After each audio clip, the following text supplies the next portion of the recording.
Alright, so now let's take a closer look at the dynamics in the pyramid as the cartel banks create liquidity. And I'll show that storm diagram again here in the background as we talk through this. So the banks create liquidity by holding the debt of both the private sector and the public sector. And note, they really aren't pumping out actual money, but just putting everything else in the system in debt, which sucks the outer bands into the vortex. And that debt generates all the corporate spending and government spending in the system, which sucks all of us into the storm. And then the value we create gets sucked in and pumped back up the pyramid through interest and taxes.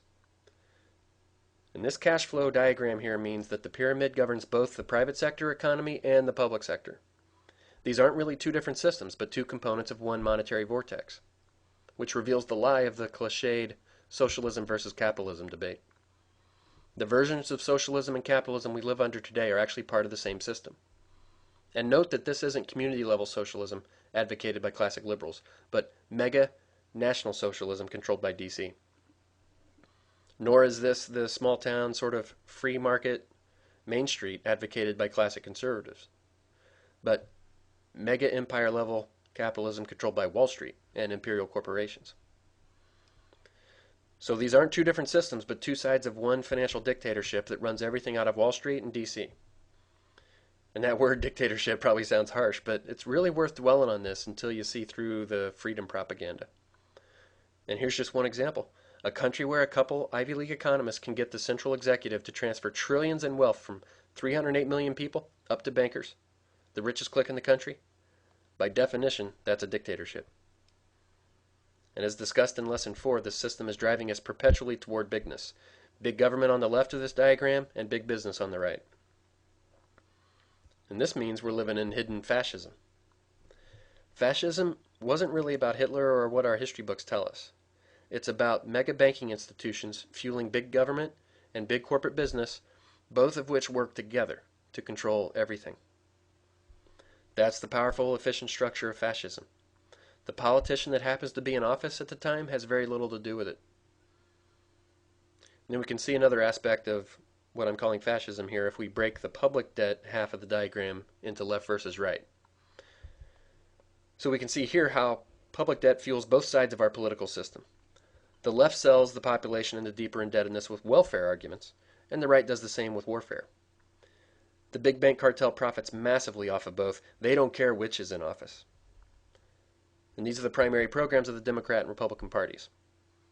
They may appear to be different choices, but they both fuel the same power structure. Now, why bother with having two parties when they're actually part of the same system? Well, because to maintain power, it's important to give people a choice while hiding the real structure. We're trained to be devoted to our left or right political leader, and this brilliantly fuels the system while also keeping us in the dark about who really runs things. Then how does this really work? Well, the system basically operates on Newton's third law of motion. For every action, there's an equal and opposite reaction. But when it comes to politics, I don't think they're equal. The reaction is typically more extreme than the action. So we had this guy 20 years ago who generated the flip to this guy, generating an opposite reaction to a more extreme warfare candidate, and then a more extreme welfare candidate who's using words like czar to trigger extreme anti-left sentiment. So there's a chance that the next reaction is going to be so extreme to the right that the fascism that's been building for a long time will finally come fully out of hiding. Maybe not, but we'll see whether people will wake up to this process before it's too late. So this reveals how the vortex of the financial empire system hijacks and controls our political system. Left versus right doesn't give us a choice for change because it's a controlled system that further fuels the vortex. So as we continue watching the pendulum swing between left and right, nothing changes. This is dialectical conflict, the method used by the people in power throughout history to control the masses. Our political system is nothing but a big diversion to keep you from seeing the real issue, which is not the question of left versus right, but rather big versus small. The real choice should be between the vortex-driven empire system on top here and the republic on bottom. The republic is just a group of smaller entities like people and neighborhoods, communities and states. This is the old Hamilton versus Jefferson issue from Lesson 1. Hamilton pushed for big empire systems while Jefferson warned against them. And establishment left and right politicians sit at the top of this quadrant. They're both Hamiltonians. And they're the ones that get in office because the banks and corporations put them there. And the few DC politicians like Dennis Kucinich and Ron Paul who are actually trying to serve the Republic are extremely rare. They're on the bottom quadrants here. So while we think the two guys on top are radically different, they're actually serving the same system. They have the exact same CFR staff surrounding them making all the decisions. This means Obama has a lot more in common with Bush than with Kucinich, who sits on his side of the aisle. And the banking establishment and corporate system are happy buying elections for people like this because they win either way. Neither of these top two quadrants will do anything about the vortex except fuel it further. And it's sad to see the people who feel the loss of community, the people who really feel this big versus small issue, they vote for this quadrant every time, which just keeps fueling the big, when they really should be voting for the types of people that are down here. But you'll never see money power support these guys. They advocate things that oppose the central vortex, and that's the key difference. If your politicians aren't doing this, they're serving bankers at the top of the vortex.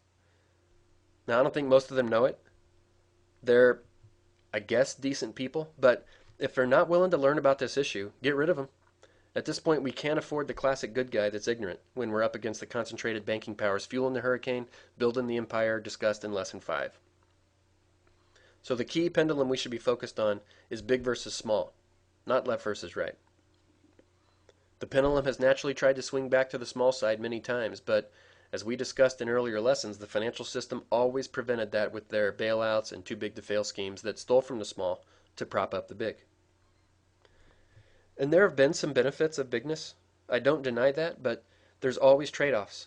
And now the pendulum has swung so far to the big side that it needs to be allowed to swing back. This is the old liberty versus tyranny debate. It's the republic versus the empire.